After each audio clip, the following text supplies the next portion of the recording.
morning and welcome to Race 2 of Round 1. It's a balmy 78 degrees with a 69% humidity and 2-mile-an-hour wind speed here in Sparks, Nevada.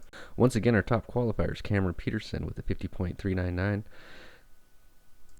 Jeremy Sodorf came in with a 50.460. William Booth was a 50.523.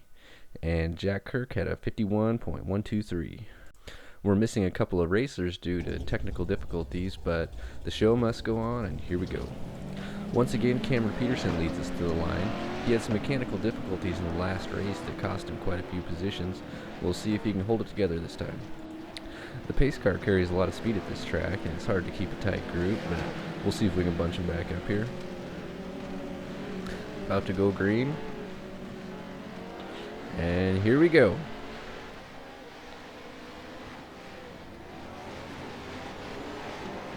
Cameron dives to the inside, Booth behind him. Jeremy Sodorf pushes wide to play it safe, but carries enough speed to hold on to second position.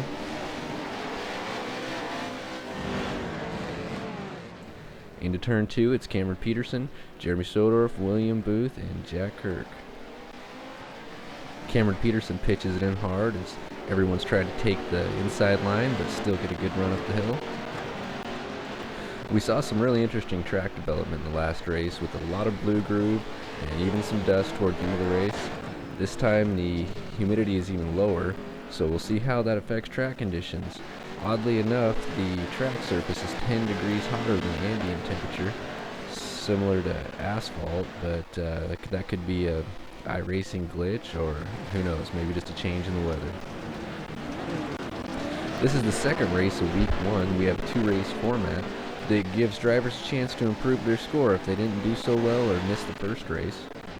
Driver's highest score from week 1 will be recorded, and then we'll move on to week 2 and repeat the process at Wild Horse Pass. Cameron Peterson is pushing the cushion as Jeremy Sodorf tries to get a run on him, William Booth in tow, and Jack Kirk right behind him.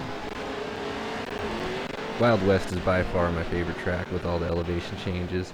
Something I always look for in a good race is a lot of ups and downs, big jumps, high speeds, technical sections.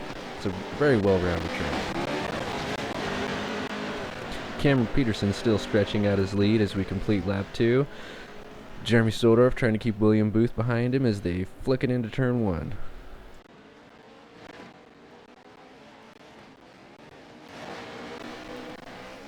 You gotta love how much iRacing likes to focus on the pace car when you're trying to cycle through competitors anywhere near the pits. Carrying a lot of speed to try to get a run up the back straight. Jeremy Sodorf blows out into the loam a little bit while William Booth looks up the inside. If drivers get a good run around that corner, they can hit speeds at 85 miles an hour at the top, and it looks like Cameron probably did so. And Jeremy bottoms out that right front to get a good bounce into turn 4. Getting a good run out of that corner is essential to hit top speed on the straightaway.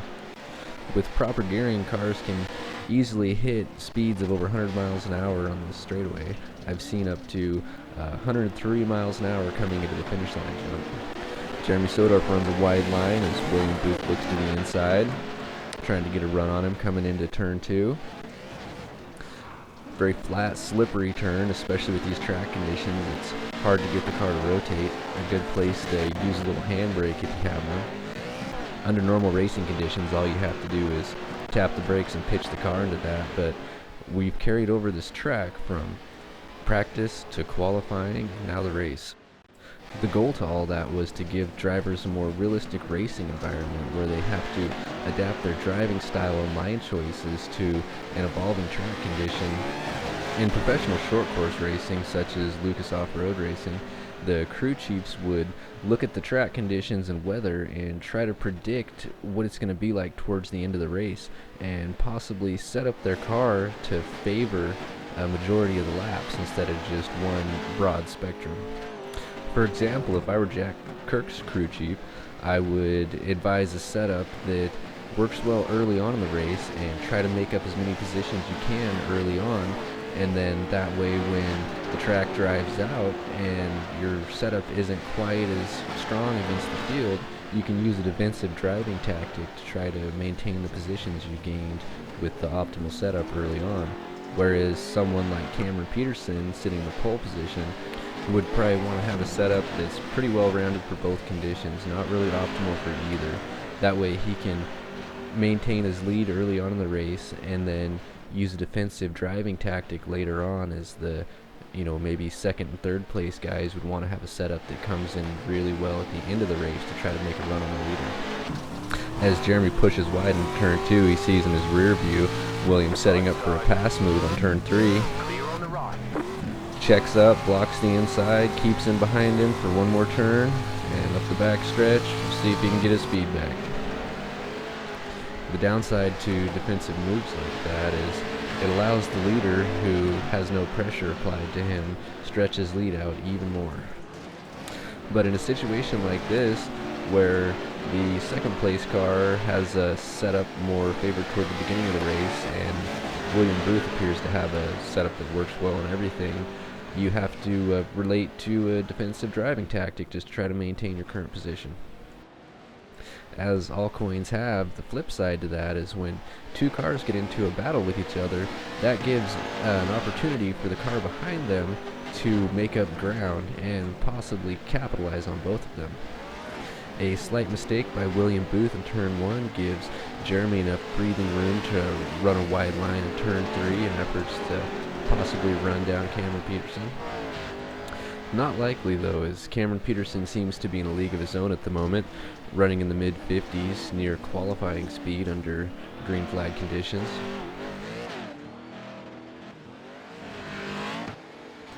Getting a little air under the front tires as he hits speeds of 102 miles an hour into the finish line jump, landing on that uphill fairly smooth considering the G-forces applied.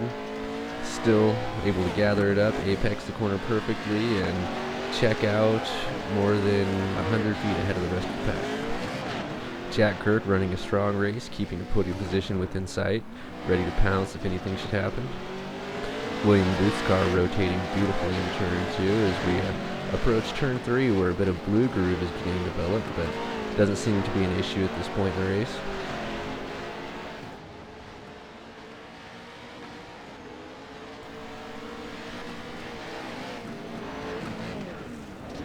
Williams' car taking that landing very smoothly as second place begins to develop a bad bounce, possibly due to suspension fade, or possibly just running the car too hard trying to keep third place behind him.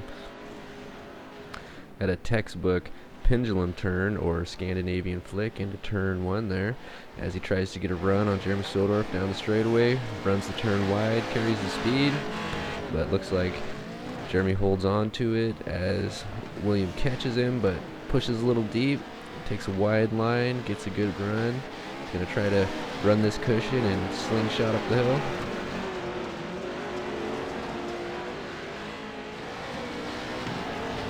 Up on the berm as he's trying to carry as much speed as possible up the back straight to see if he can dive to the inside if Jeremy takes that bad bounce again. He's able to hold on to the inside as you can see the blue groove starting to develop. Well, that concludes lap 9 as we have 2 more to go in this 12-lap race.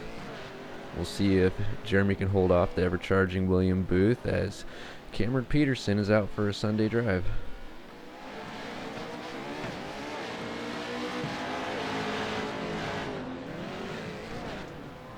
Coming into turn 2, you can see Williams' brakes glowing red as he's trying to capitalize on every inch of track.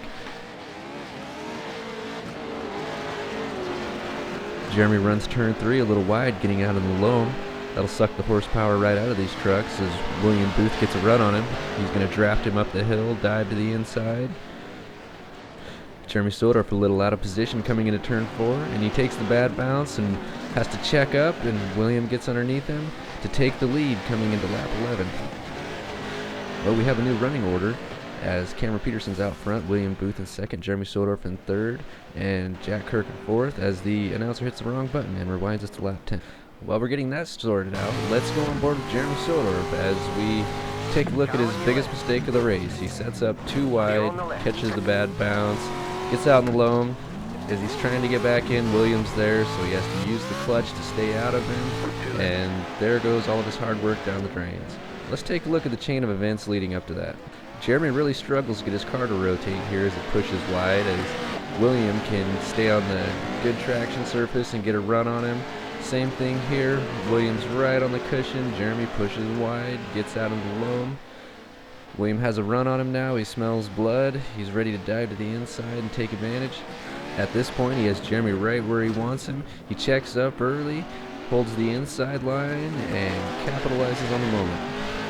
Right there is one of the reasons we make this a 12-lap race instead of 10. I feel 15 would be just a few too many for a four-wheel drive truck, and 10's not quite enough to wear down your competitors. Jeremy not wanting to lift as he comes into turn 1, giving William a little bump, but no harm done. And we just saw Jack Kirk in the pits. Let's go back and see what happened. Here he is on lap 10, coming up the back straight. Everything seems to be looking fine, but oh, there's white smoke coming out of his car. And oh no, he gets up on the inside. Oh, man.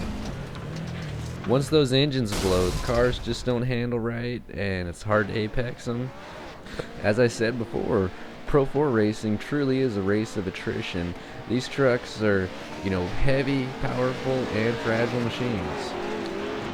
All it takes is one good hit to the front of these cars or a bottom out, and these motors will go out, and you can limp them around, but you don't have a whole lot of power to work with, and sometimes they just flat give up, as you see what happened to Jack Kirk's truck coming up the back straight. On the other hand, Cameron Peterson throws his truck in the air like he just doesn't care. He must be one of those guys who has stumbled onto some sort of secret sauce when it comes to suspension in this track. Jeremy Sodorf trying to hang on to William Booth for the last lap. We'll see if he can get a run on him anywhere or if William makes a mistake. It appears that Williams had the faster car on this race, applying pressure to Jeremy for most of it, so we'll see if what he can do with clean air. Only 2 turns left in the second race of a 8-race series in the RekLes Racing League. Williams slinging some roost as he gets a good run up the back straight. Cameron Peterson rounding it off. No, it looks like Jeremy has nothing for William. We'll watch Cameron cross the line as he takes the checkered flag for race number 2. William Booth, 2nd place, and Jeremy Sodorf in 3rd. And that'll round off our field today. Thanks for watching, everybody, and tune into the next one. Don't forget, if you want to join, apply at iRacing Leagues. Look for RekLes Racing Pro 4.